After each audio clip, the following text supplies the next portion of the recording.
Okay, so this is like the fifth attempt at making this video. It's talking about meeting somebody virtually and the virtual relationship and how it develops and unfolds. And this is advice for people that are meeting virtually, because that's what's happening with me. A lot of people reach out and I don't really know them, and I get to know them, and I actually started dating one, and I thought it was gonna be great. But the intensity of the relationships, it is exactly like if you met them in real life. Somebody's infatuated or really, really into you or whatever, slow them down. Take it slow. Don't discourage it. Just take it slow. Don't take it too fast, because be careful what you wish for. It might be not what you expect if you're into somebody virtually, if you're into them, because you're going to give off the impression that you're more into them than you really should be, and you might realize you were too into them, and it just blows everything up. It will blow it up. If you meet somebody virtually, don't be rude and tell them to do some stupid shit. Treat them like a person, number one. Number two, pretend they were really in front of you, because I'm hearing stuff from people that are virtual friends that the things guys say to them is just ridiculous. You don't ask a girl you just meet virtually to take their clothes off. Come on, man. What the fuck? That is just preposterous. That's what would happen if she was into you and you've disrespected her at the very beginning like that. Come on. I don't know. Maybe I'm just new at this and I don't treat women like that. But you're giving us a bad name. Trust me. So, be respectful. Women are to be respected, okay? They're equal to us. They're not below us. It's frustrating for me. Anyways, I was raised by sisters and mom. I've always had women in my life, friends, whatever, last 35 years. And I've never treated my wife with disrespect. I've never treated women with disrespect. I don't treat guys with disrespect unless I'm expecting a fight. And I don't do that, man. I'm a regular guy just trying to get through life, make as many friends as I can, because you never know when you're going to need friends for help. You never know. So I've always taught my kids, try to always add and multiply. That way you have more. If you subtract and divide, you have less. And they've gone through life with that concept, and they're full of friends. They're not alone.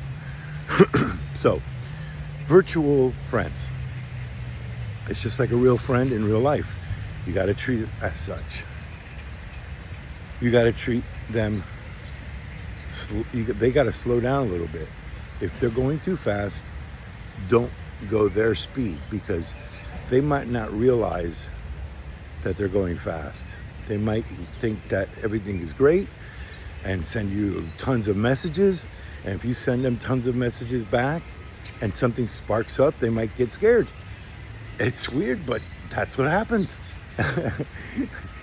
Too much is not good. Too much of anything.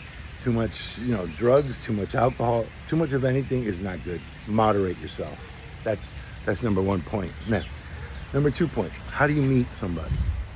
How do you meet them from virtual into real life? Well, the best way I know how is the old blind date method.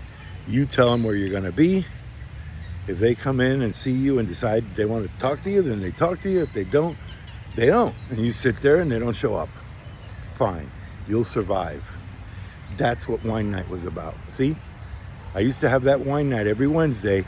That gave people opportunities to meet strangers, because you had a crowd of friends with you.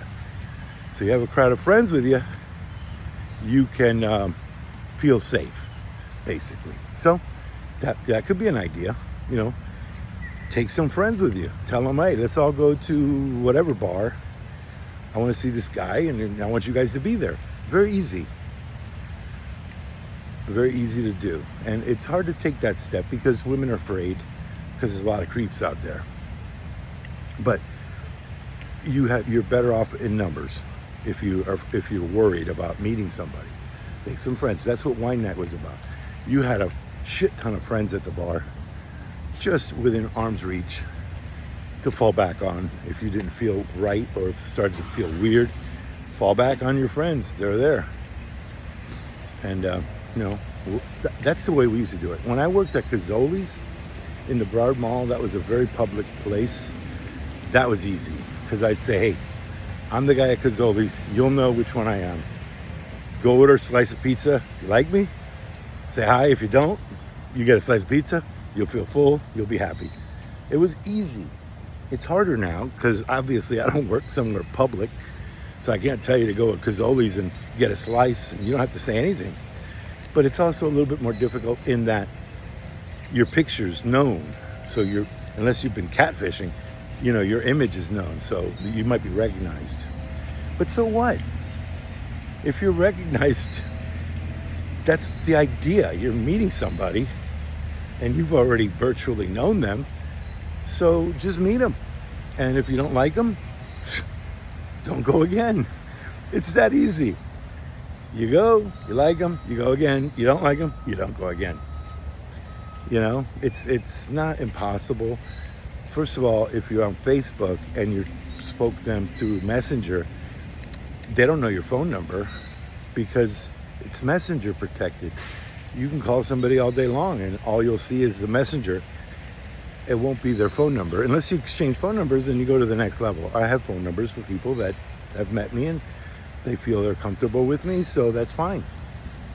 They regular text message, like old school. It's crazy, I know, but it's not that hard. And I see people, the things that I hear people say, I just can't believe it, man.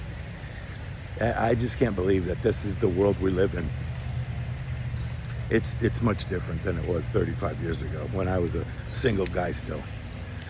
Anyways, I don't know what to do, guys. I'm trying to help people.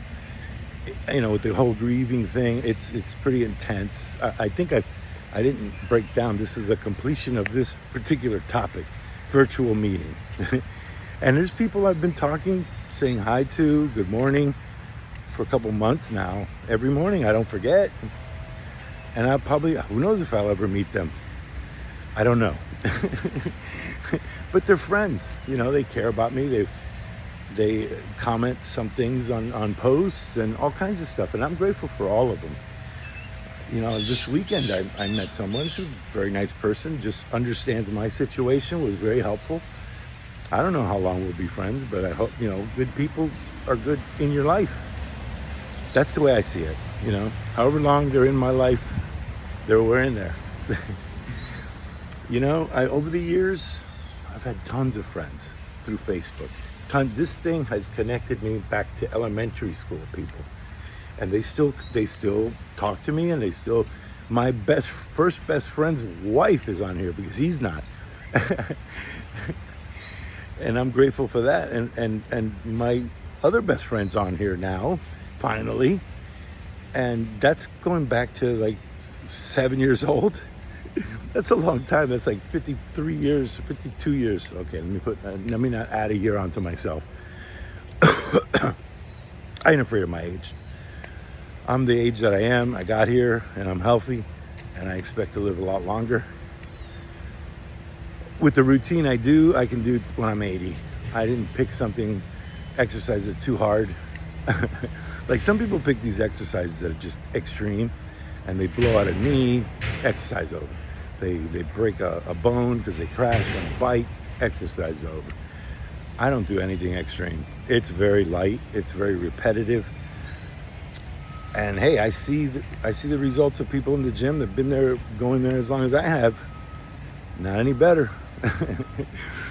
I think I'm probably in better shape than most of those guys that have been going all along. I see people on their bikes. They don't look thin. They don't look healthy. They look overweight with tight clothes. Now, me, I don't do anything extreme, so I'll be healthy for a long time. And that's what my plan was. I don't want to just do exercise for now and then stop. I can do this forever. Anyways, that's the way life is. Take chances, take your friends, because look, if I was a woman alone, I'd be nervous because guys are creeps. But if I had a few friends with me, like, I meet up with people with two or three friends all the time, and I'm not. There's no intention with me, but they don't know that until they meet me. Every guy says I'm a nice guy. What would they say? I'm a creep? No, they don't ever say that. But I was married for 35 years. I stayed with my wife to the last breath. That says something about my character. Understand that. And understand that, you would really have to put the screws to me like was done to get me to go the next step into a relationship. I'm not looking for that. But I'm not invincible. And I gave up and gave in and paid the price because the intensity all of a sudden was on me. I was too intense. Jesus,